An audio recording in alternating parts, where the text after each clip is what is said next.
Hi, I'm Bob Riley, HIGHLIFE Magazine, HIGHLIFE Media, here with Roz McCarthy of Minorities for Medical Marijuana. Thank you for joining us today. Thank you for having me, Bob.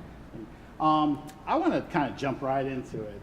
Florida passed Amendment 2 with 71.3% of the vote, the largest margin of any state. And we were the only state that needed to go into special session in order to pass medical cannabis.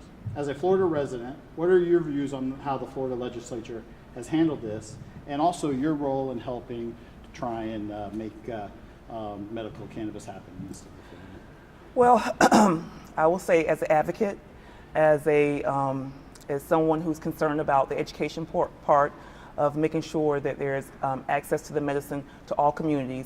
Minorities for Medical Marijuana, our focus is making sure that minority communities are educated, have information and understanding about the plant, about the medicine aspect, but also having good public policy and legislation that will create opportunities for those that are coming from minority communities, people of color, to have an opportunity to be able to participate in the economic development part of this industry.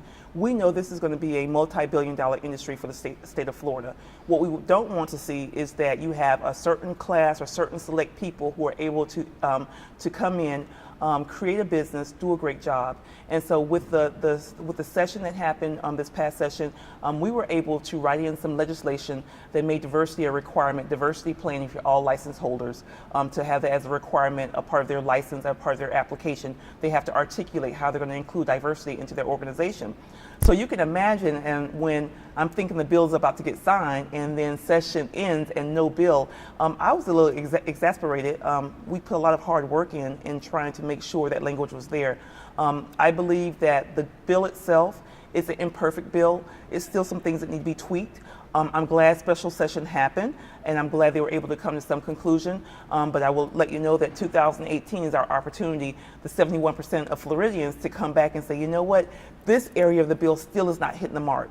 This is not the intent of the legislation, and of the amendment, rather. This is not the intent of the will of the people, the 71%. During the special session, the Florida legislature didn't allow Florida to flower to be part of the medicine. Right. Do you support flower? I do support flower. I think it's, I support, if you, it comes to this point, if you are legally making the plant available, then the forms of intaking the plant should also be available in the different ways that you can do it. Having some type of parameter saying that flower is not acceptable, or that you're now not allowed to use flower in regards to whatever your medical condition, in regards to what the doctor may determine for you, I think really infringes on people's rights, and I think it's something that needs to be readjusted and again looked at for 2018.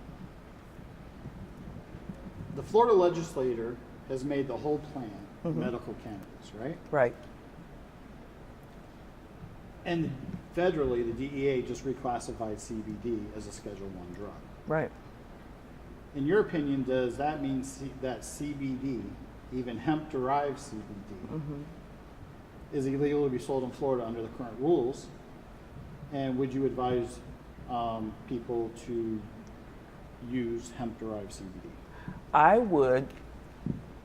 My take on that is that each state has a right, based upon the fact that you get an amendment on the ballot, and based upon the will of the people in that state, have a right to, if they vote, and 71% of Floridians said, yes, we want this plant, we want this medicine, therefore they want the whole plant and all parts of it.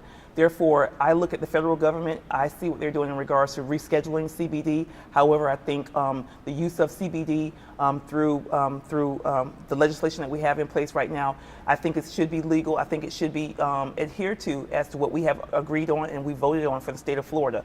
Now, for the state of Georgia, there is maybe a different rules, regulations, and legislation out there. They don't have a full-blown medical marijuana program there or law. So for different states, they have different legislation.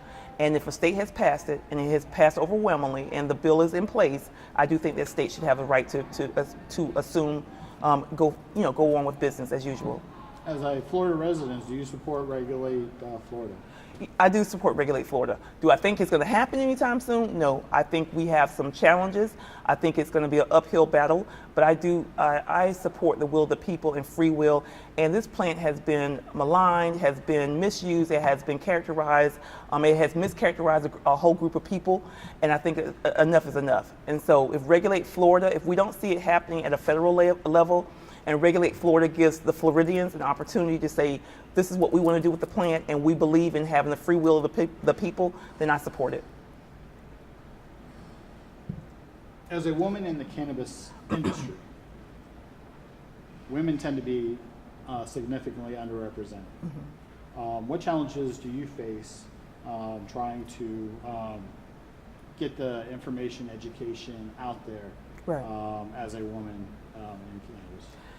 You know, I'll take you even a step further. As an African American woman, as a woman in general, in cannabis, we are starting to make some strides. We are not where we would want to be, but we're making strides, like you would see in any type of corporate organization or what have you. Put on the fact that now, as an African American woman, and you know, we already by nature have some challenges as women, but then being of a minority descent, being a person of color who's trying to enter the industry and also break stigmas. Prior to coming into this industry, I wasn't a smoker of the plant. I didn't partake. I never partaked. I just knew that, you know, my mom passed away from breast cancer. My son has sickle cell. I'm a mom. And as a mom, my family and their well-being is just as much as a concern to me as it would be for the next person. And so I just felt like I had to get involved, and my past experience in working in the industry, working with communities and education, just made me go, you know what, you got to get your feet in there. It's a tough hill. This past session, just being able to articulate our vision and articulate what's important to us. We got people that gave us a side look like, you know what, Roz, you know, what are you doing here? But anything that's worth something is going to be a strong fight for it, and you have to struggle, and this is worth it for me. And so I'm seeing women across the country say this is something I want to be a part of, and they're willing to fight for it. So tell us a little bit more about Minorities for Medical Marijuana. Absolutely. As I said, I started the organization with the thought of, you know, having a mom pass away from breast cancer. I actually had, my father was diagnosed with glaucoma when I was a teenager. He actually lost his eyesight. And because of losing his eyesight, he ended up also having a mental breakdown and passed away early in life because he just, you know, ended up mentally losing it and just wasn't taking care of himself, and he passed away because of CHF. My son has sickle cell, and I come from a community where the stigma about utilizing the plant has been one that if you use it, that means you're either a drug dealer, you don't want to do anything with your life, you're worthless, because those are the stereotypical things that have been put on our community. The disproportionate rate of individuals from the African American community arrested for minor possession of marijuana 4 times more likely than any other ethnicity. When you couple all that together with the fact that nationally, out of 3,700 dispensaries and cultivators, only 1%, that means 37 are owned by African Americans throughout the whole entire country. You bottle all of those statistics together. That's why I started the organization, to be able to address some of those things, to be able to break down some barriers. We're doing some wonderful things. We have members, and our members are not only wanting to grow and to cultivate and to maybe have a dispensary. Our members are construction workers. Our members are accountants. Our members are marketing consultants. Our members want to have a plant in the industry and don't want to touch plant.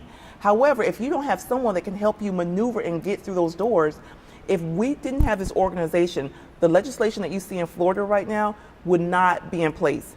No one was fighting for the economic story. Economic development equals workforce development.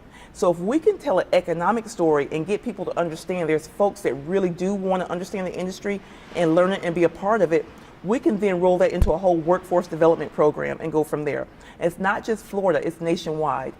California, you know, has been in the industry. The industry is growing strong. It's now a recreational state. However, legislation that supports inclusion, equity, diversity is not there at the state level.